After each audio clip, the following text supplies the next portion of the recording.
Run it back.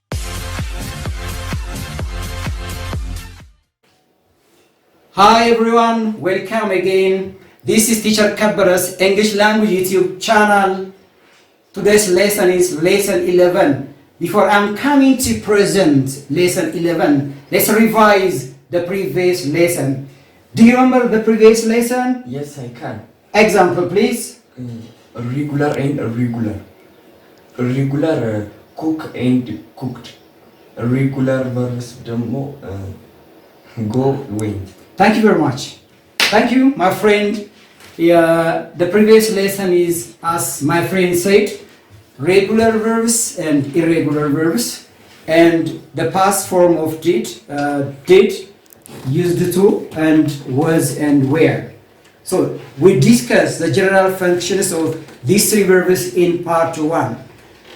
And part 2, simple past tense or communicative functions of simple past. ቅድም ልክ እንዳልኳችሁ የዛሬው ሌሰናችን ኃላፊ ጊዜ ሁለተኛውን ክፍል ነው የምናየው። የመጀመሪያው ክፍል በተለይ ግሶች ላይ ያጠረጠረ ነበር። እነዚህ used to did እና was and were መቼ እንደምንጠቀም ለማሳየት ተሞክሯል። አሁን ማሳየት የምፈልገው what do we use simple past? ሲምፕል ፓስትን መቼ ነው የምንጠቀመው? የት ነው የምንጠቀመው? ኮሙኒኬቲቭ ፈንክሽኑ መቼ ነው? የት ቦታ ነው? When we say communicative function, so when do we use simple past? What are some of the purposes of using simple past? Yes, ይሄንን ኃላፊ ጊዜን ለምን እንጠቀምበታለን ነው። ኮሙኒኬቲቭ ፈንክሽን in any context እንጠቀምበታለን። ኮንቴክስቱ ምን ሲሆን ነው? ኮንቴክስቱ ምን ሲሆን ነው? እሱን ነው ማየት የምፈልገው። The first one, an action happened in the past and completed in the past. It means, so ምን ማለት ነው? ድርጊቱ ኃላፊ ጊዜ ጀምሯል፣ ድርጊቱ እዛው ጋር ጨርሷል።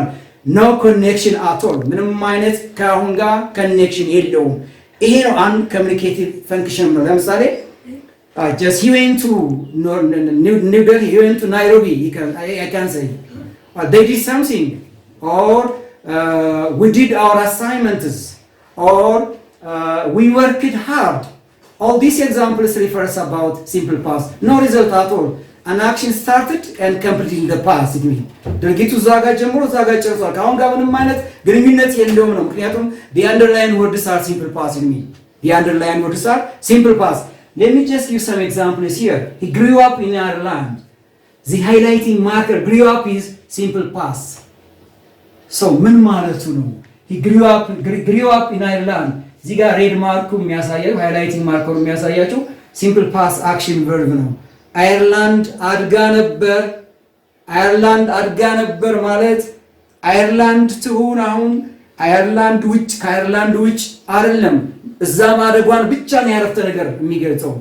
I grew up in Ethiopia but no one knows whether I am in Ethiopia or not. I may be out of Ethiopia. It means but I grew up in Ethiopia. ኢትዮጵያ ውስጥ አድጌያለሁ ነው። ኢትዮጵያ ውስጥ ልኖር አልኖር ከዛ ውጭ ልውጣ የሚገልጽ ነገር የለም። ድርጊቱ እዛ ጋር ጀምሮ ጨርሷል። Second example, he was an author. He wrote more than 120 short stories.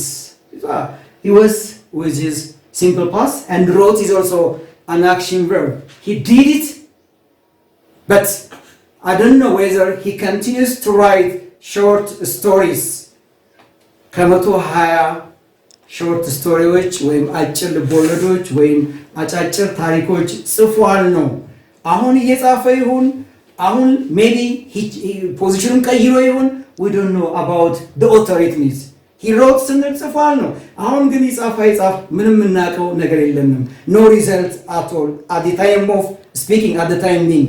So this is completed in the past. It means maybe his author ጸሐፊው ከአንድ ዓመት በፊት ሊሆን ይችላል፣ ከ10 ዓመት በፊት ሊሆን ይችላል፣ ከ20 ዓመት በፊት ሊሆን ይችላል። መጽሐፉን ግን በዚህ ተገልጿል፣ ናሬት ተደርጓል፣ ተጠርቋል። but no connected with the moment. It means so this is the first use of simple past. so communicating functions ስንለው መግለጽ የሚፈልግ ኃላፊ ጊዜ ተደርጎ ያለፈን ድርጊት መግለጽ ያስፈልገ we always use simple past ማለት ነው። I wrote just 10 letters to my boss. 10 ደብዳቤዎች ለአለቃ ጽፍ ያለው ሰው ድርጊቱ ተከናውኖ አልቋል የሚል ትርጉም ነው የሚሰጠን ይሄ። And she went away. The theme here. She went away. The other, it shows finished time. Yes, right. Finished time or it makes definite time. ምን ማለት ነው? ድርጊቱ በተወሰነ ስፔሲፊክ በሆነ ታይም ተከናውኖ ያለቀን ድርጊት የምንገልጽበት ነው። ሁለተኛው የኮሚኒኬቲቭ ፈንክሽንስ ኦፍ ሲምፕል ፓስት። ይሄ ማለት ደግሞ ሳም ኢምፖርታንት ታይም አድቨርቦች አሉ። ለምሳሌ ድርጊቱ የተከናወነበትን ስፔሲፊክ ወይም ልዩ የሚያደርጉ ለምሳሌ yesterday, last week, the previous year, 10 minutes ago, in 1991, and just ago and before. These time adverbs make the statement, the idea more clear, more specified, more definite. It means ድርጊቱ የተከናወነበትን ግልጽ ያደርጉታል። ፊኒሽድ ታይሙን ይገልጻሉ። so we can say simple past። ስለዚህ እነዚህን ታይም አድቨርቦች ተጠቅመን አረፍተ ነገር ኮንስትራክት ማድረግ እንችላለን፣ ኮሚኒኬት ማድረግ እንችላለን with my friends, my teachers or the native speakers. Yes, example is here. I was very cold yesterday. I want to just compare simple past and the present perfect. ሁለቱም ቴንስ አይነቶች እያወዳደርኩ ነው ምሳሌ የምሰጠው. Which is possible to say and which is not impossible to say. Which is right and which is wrong. Then you are able to just identify the correct use of simple past and the correct use of present perfect in a clear context. Yeah. እንደዚህ ግልጽ ማብራሪያውን ግልጽ ምሳሌውን ከለየን በኋላ በየትኛውም ኮንቴክስት ላይ እናንተ መጠቀም መለየት ትችላላችሁ። One, I was very cold yesterday. ትናንት አሞኝ ነበር ነው። Yes, very cold yesterday it means ስለ ትናንት ነው ያወራሁት፣ ስለ indefinite time አይደለም ያወራሁት። Second, I have been very cold yesterday. Completely wrong. Look the underline, the highlighting marker yesterday. ምን ማለት ነው? ፕሬዘንት ፐርፌክት እነዚህን ታይም አድቨርቦች በፍጹም መውሰድ አይችሉም። ሚኒንግለስ ያደርገዋል። ስለዚህ yesterday, 10 minutes ago, last week, the previous year totally present perfect አይጠቀምም። የሚሰጠን ትርጉም wrong ነው። So these time adverbs are appropriate for simple past tense. Second example. Abel and John arrived 10 minutes ago. Arrived, which is simple past. አቤልና ጆን ከ10 ደቂቃ በፊት ደርሰዋል። አቤል ኤንድ ጆን ከ10 ደቂቃ በፊት ደርሰው ነበር። Yes, a minutes ago, 10 minutes ago. Simple past time adverb. It makes the expression, the statement specific ያደርጉታል። ከ10 ደቂቃ በፊት ስንል ድርጊቱ የተከናወነበትን በግልጽ ያስቀምጠዋል ነው። So look the second example. Abel and John have arrived 10 minutes ago, which is wrong, impossible to say, impossible or incorrect, wrong to use 10 minutes ago for present perfect. We don't get any meaning whenever we use this sentence in this way. እንደዚህ አድርገን ብንጠቀም የምናገኘው ትርጉም የለም። እሱን አሁን ማሳየት የፈለኩት present perfect ከሲምፕል ፓስት እንዴት መጠቀም እንችላለን የሚለውን ነው። Second example please here. I want to just make it still up what simple past and what present perfect is. More clear. የበለጠ ግልጽ ማድረግ ፈልጋለሁ። ከኮንፊውዥን እንድንወጣ ነው። አንዳንድ ጊዜ we do not use simple past on the right way and we do not use present perfect on the right way. We sometimes use in confusion, in mixed way. But we do not convey correct meaning whenever we are not in a position to use these two different tenses in the right track. ስለዚህ አንዳንድ ጊዜ በሚፈለገው አግባብ በሚፈለገው ጊዜና ቦታ እነዚህ መጠቀም የማንችል ከሆነ የምንፈልገውን ሐሳብ ማስተላለፍ ያዳግተናል ነው።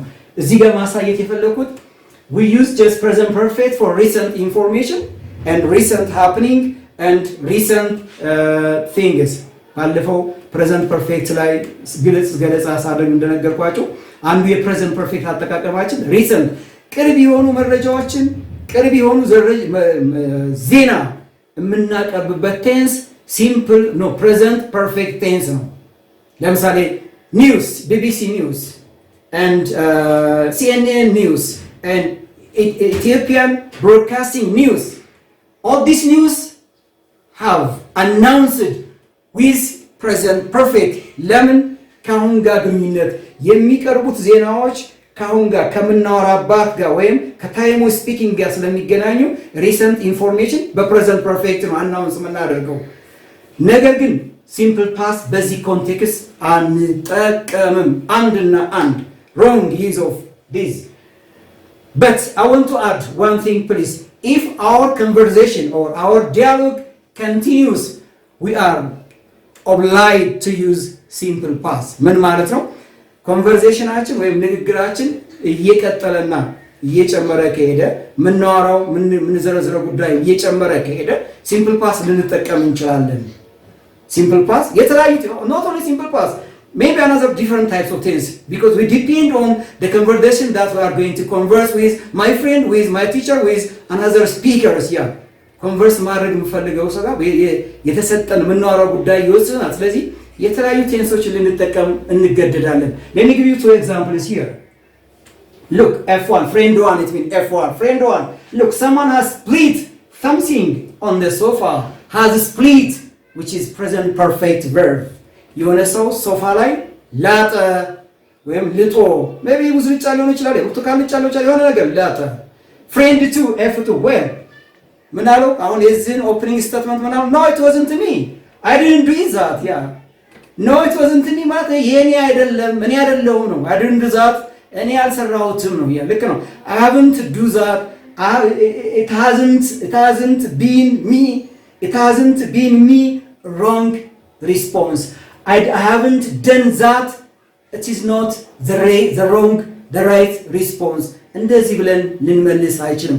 ኮንቨርሴሽናችን ፕሬዘንት ፐርፌክት በፕሬዘንት ፐርፌክት ላይሆን ይችላል። we depend on the context. yes ምን ማለት ነው?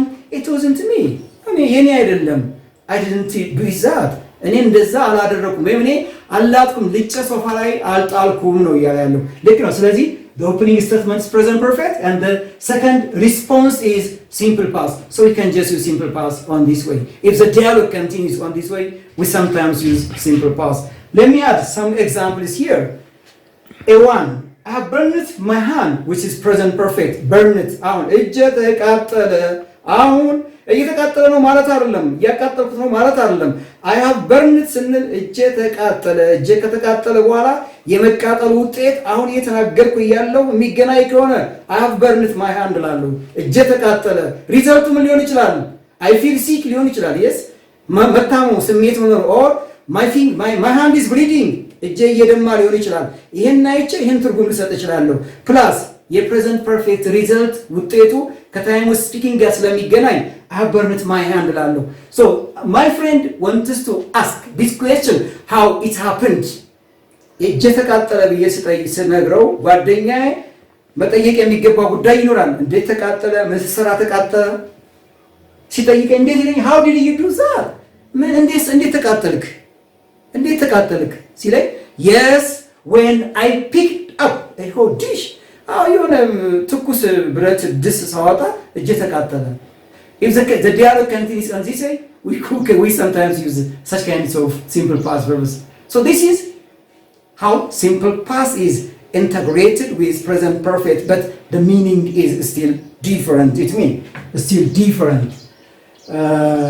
Second, the very special and very interesting part, I want to make it more clarify, more difference distinction between what simple past and present perfect is. more በተጨማሪ ግልጽ ማድረግ እንፈልገው ምሳሌዎችን እየሰጠው ነው የምሰጠው። present perfect ይሄ ነው and simple past ይሄ ነው። look here, I have done a lot of work today. I have done have plus verb 3 present perfect ነው፣ possible ነው፣ ትርጉም አለው። ዛሬ ብዙ ስራዎችን ሰራሁ። ዛሬ ብዙ ስራዎችን ሰራሁ። ዛሬ ስም maybe 4 o'clock 6 o'clock 8 o'clock unfinished activity ነው፣ ድርጊቱ አላለቀም። still I am working ማለት ነው።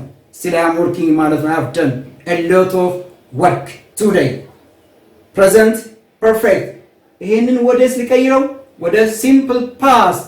look here, I did a lot of work yesterday, not today there. today, unfinished activity for present perfect, yesterday, definite time in the past, so the meaning is also different. So I did a lot of work yesterday. ትናንት ብዙ ስራዎችን ሰርቼ ነበር። past simple ሰርቼ ነበር ስል ደክሞኝ ሊሆን ይችላል፣ ደክሞኝ ላይሆን ይችላል፣ ሌላ ስራ እየሰራው ሊሆን ይችላል፣ ላይሆንም ይችላል። it is indefinite meaning። እዚህ ጋር ስመጣ I have done a lot of work today ስል ስራዎችን ሰራው ዛሬ። I am tired, I'm taking a rest, I may do something which is different from this. yes ደክሞኝ ሊሆን ይችላል፣ እረፍት እየወሰድኩ ነው፣ ሌላ ስራ እየሰራው ሊሆን ይችላል። ትርጉም አለው። ትርጉሙ አሁን ጋር ይገናኛል። የቀድሞ ሲምፕል ፓስ ትርጉሙን ልናውቅ አንችልም፣ ከአሁን ጋር አይገናኝም። very clear example. second, it hasn't rained this week. hasn't rained this week. this week is still unfinished activity. the ground is dry. the result, the ground is dry. yes ምንድን ማለት ነው? ዛሬ ወይም በዚህ ሳምንት ዝናብ አልጣለም ስል መሬቱ ደረቅ መሆኑን ያሳየኛል። the green plants are not watery. the green plants are not green because there is a scarcity of water. it means, right? so this is present perfect. ይሄን ወደ simple past እንቀይረው። it didn't rain last week. it didn't rain last week. this week ወዴት ይቀየር? last week. ያ ባለፈው ሳምንት ዝናብ አልጣለም ነበር። በዚህ ሳምንት ዝናብ ይጣል አይጣል? we don't know. መሬቱ እርጥብ ይሁን ጭቃ ይሁን we don't know. an action started in the past and completed in the past. so this week we cannot use this week for simple past. last week we cannot use last week for present perfect. in this case impossible. so second example. the third one, have you seen sunlight this morning? when you say this morning means I'm talking about in the afternoon or in the evening. አሁን ሰናይት ይሄን ጥያቄ ስጠይቅ እኔ ከሰዓት በኋላ ሊሆን ይችላል ወይም ምሽት ላይ ሊሆን ይችላል። ምሽት ላይ ሆኜ ልጠይቅ ይችላል። have you seen sunlight this morning?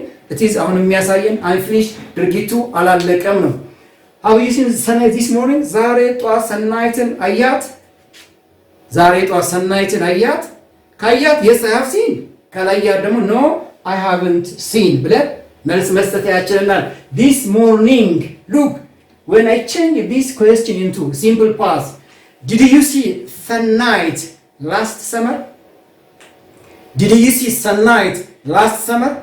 ባለፈው ክረምት ላይ ሰናይትን አይታት ነበር? yes or I can say please, did you see sunlight this morning? possible. did you see sunlight this morning? ልክ ነው። ቅድም ልክ እንዳልኳችሁ ከሰዓት በኋላ ወይም ምሽት ላይ ሆኜ ነው this morning የማወራው። ስለ ጠዋት ጊዜ የማወራው ከሰዓት በኋላ ማታ ምሽት ሆኜ ነው። ጠዋት ላይ ሰናይትን አይታት ነበር? አያት? አይታት ነበር? አያት? አይታት ነበር? that different meaning. አይታት ነበር ስል already አልቋል ድርጊቱ። past ላይ morning ላይ ነው የምናወራው። so I didn't see ካየዋት፣ ካላየዋት I didn't see፣ ካየዋት ደግሞ I saw sunlight this morning. the right response. another example, I have never played soccer. I have never played soccer. present perfect. I have never played soccer means soccer በፍጹም ተጫውቼ አላውቅም። soccer ተጫውቼ አላውቅም። አሁን ነው so no information how to play soccer. I don't know how to play soccer. it means yeah ይሄንን ወደ past ቀይረው I didn't play soccer. soccer አልተጫወትኩም ነበር። maybe I have played, or maybe I have a skill, I have the ability to play soccer. I don't know if I say I didn't play soccer. ተጫውቼ አላውቅም ስል አሁን ስኪሉ ይኖረኝ ችሎታ ይኖረኝ ምን የሚገልጽ ነገር ነው? ኦልሬዲ አልቋል። አለማወቄን ነው እዚህ ጋር መግለጽ የተፈለገው ነው። the last example, I don't know where Lisa is. I haven't seen her. yeah I don't know where Lisa is. this is the result of present perfect. I don't know where Lisa is. I'm talking about present perfect. I haven't seen her. yeah yes Lisa እኮ አላየኋትም። ሊዛን አላየኋትም። አሁን ነው yeah I haven't found Lisa. I don't know where she is. I don't know where she stays. Lisa, so which is present perfect. Lisa የት እንዳለች አሁን አላውቅም። ይሄንን ወደ ፓስ ቀይረው I don't know where Lisa was. I didn't see her. yes Lisa የት እንዳለች አላውቅም ነበር፣ አላየኋትም። ሪዘልት የለውም። ነገር ግን ድርጊቱ አለማወቄን መግለጽ ነው የፈለኩት። I didn't see where Lisa was. I didn't see her. Yes, አላየኋትም ነበር፣ የት እንዳለች አላውቅም ነበር። So no connect with the moment, with this time already in the past. So present perfect is completely different from past tense. ስለዚህ there is a very great distinction between the two tense kinds. So we have to just use simple past and present perfect in different contexts and ways. These are the communicative functions of simple past. So you can just use simple past when you are in a position to express your feeling, to use whatever you want to express, whatever you want to say something about anything, using the forms of simple past tense. Fantastic! This will be the end of lesson 11. As I repeat once, please don't forget my channel and like it. And finally, click the ring. I will be your permanent customer. Great.